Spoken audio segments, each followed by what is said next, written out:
The cell membrane and cellular transport. That is the topic for today.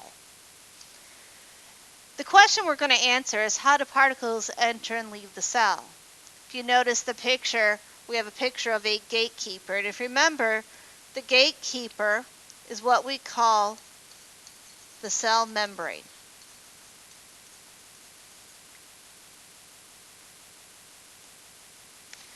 Okay, the cell membrane. The cell membrane is made of two layers of these little balls called phospholipids. And if you think about it, when you put circles together, there's always going to be a space in between them. And that's where particles are going to move in and out of, is in between those little spaces.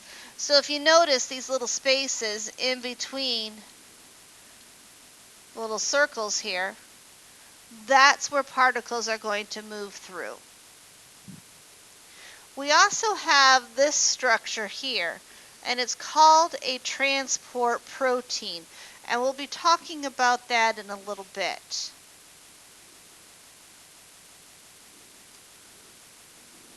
Okay. Remember when we talked about, I asked you, what does semi-permeable mean? And we gave the description of a window, and that's just a pretend little screen. And semi-permeable allows some things to enter and doesn't let some things enter. So it controls what goes in and out. It selectively chooses what enters and leaves. Same thing as the cell membrane. It selectively chooses what enters and leaves the cell. Okay, here's where you're going to create two 4-tabbed foldables. This is what the outside is going to look like. So you have your two sheets of paper. This is to represent a sheet of notebook paper. And you're going to fold on this line and cut your 4 tabs. So you're going to cut here. You're going to do that for both. Cut here. Then you're going to add the words diffusion, osmosis, facilitated diffusion, passive transport, active transport, endocytosis, exocytosis, and equilibrium. These are the words that we're going to be covering today in this video. So you can pause here to make your foldable and resume playing when you are ready. Okay. Now that you've made your foldable, you have the words on the outside. This is what the inside is going to look like. And what you're going to do is you will be writing your definition here. And you're going to be drawing a picture here. So if these are the circles on that side, this is the cut part right here. And you're going to write your definition for each of the words. And then you're going to be drawing the picture.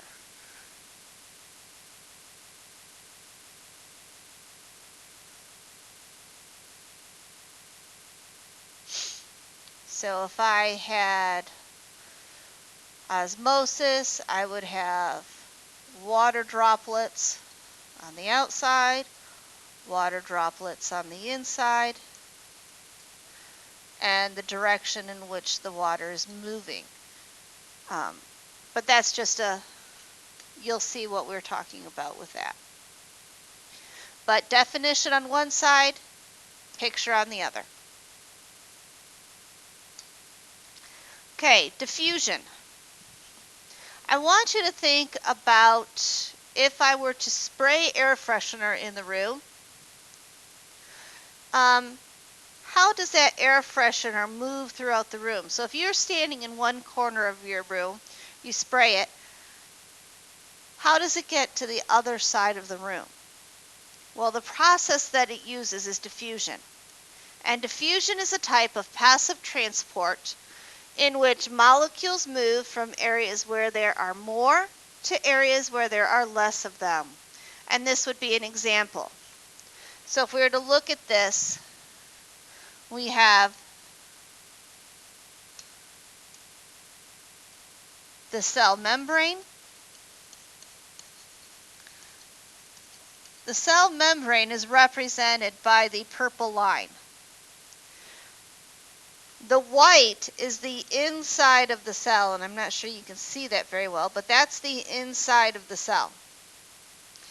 And what I want you to notice is these purple dots. Okay? There are more on this is the outside of the cell. Okay, that's the outside of the cell. There's more of these purple dots on the outside than there are on the inside. So in diffusion, particles where there are lots of them are going to want to move to areas where there are less of them. So in this case, the particles are moving from outside the cell to inside the cell. And you would draw for your picture this. You're going to write this as the definition, okay? And you're going to draw this for your picture. So in your foldable, that's what you're going to add. Again, pause as you need to.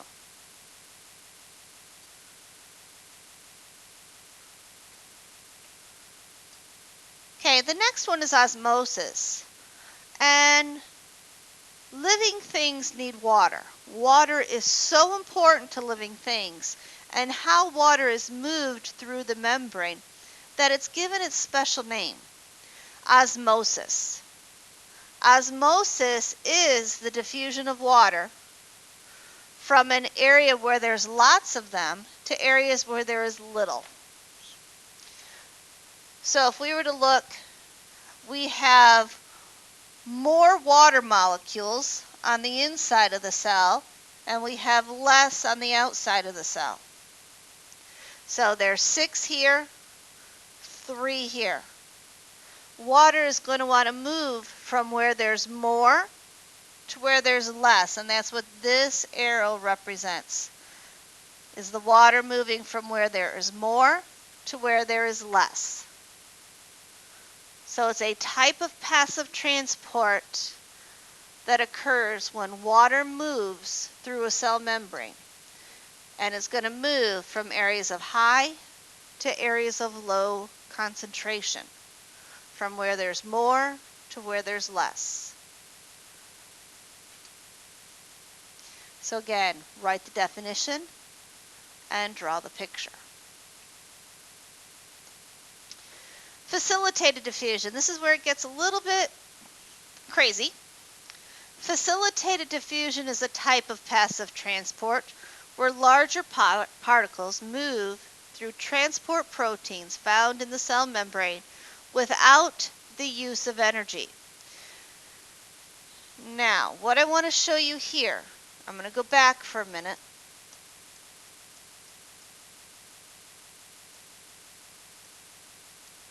Okay, you notice these structures here. These are transport proteins. And the particles that are too large to fit through these tiny little spaces are going to move through the transport proteins. So again, this is a transport protein, and particles that are too big to fit through these tiny little spaces are going to get help, and they're going to move through these transport proteins right here. And there's more transport proteins. So particles too big to go through the small little areas are going to move through the transport proteins. So that is facilitated diffusion.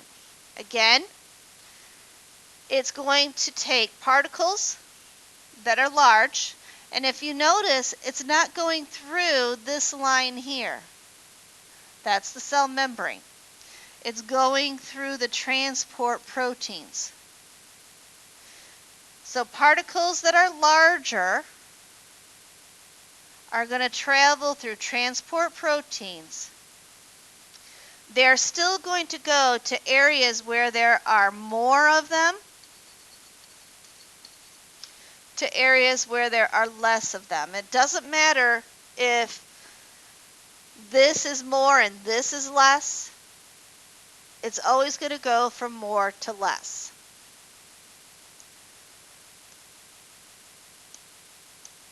Okay, so there's your diagram and your definition.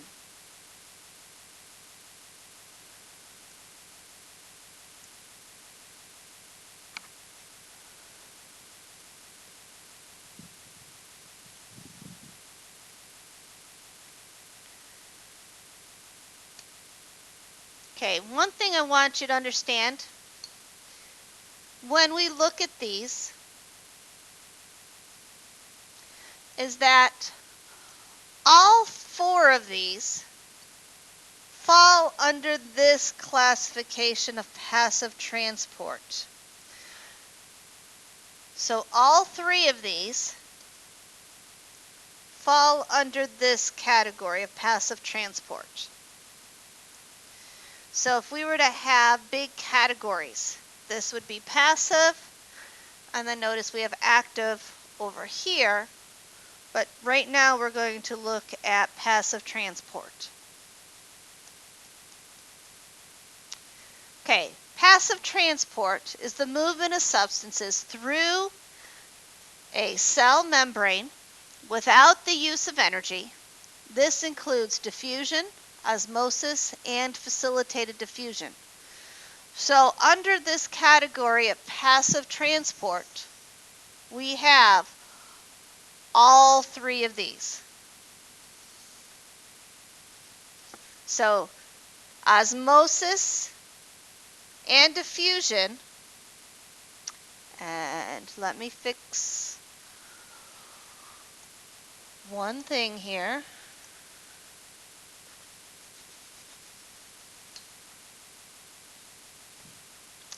Okay, diffusion is actually not through a protein, so we're going to remove that. Diffusion and osmosis both travel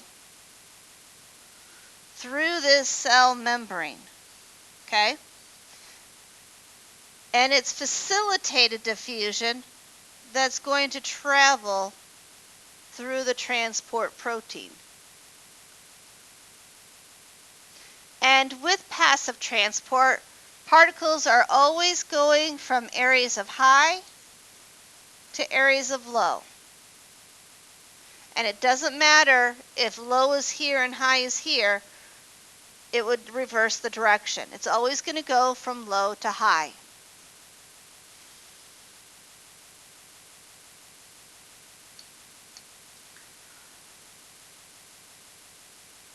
Okay, on the next foldable. Active transport. This is an energy-requiring process which transport proteins bind with particles and move through a cell membrane.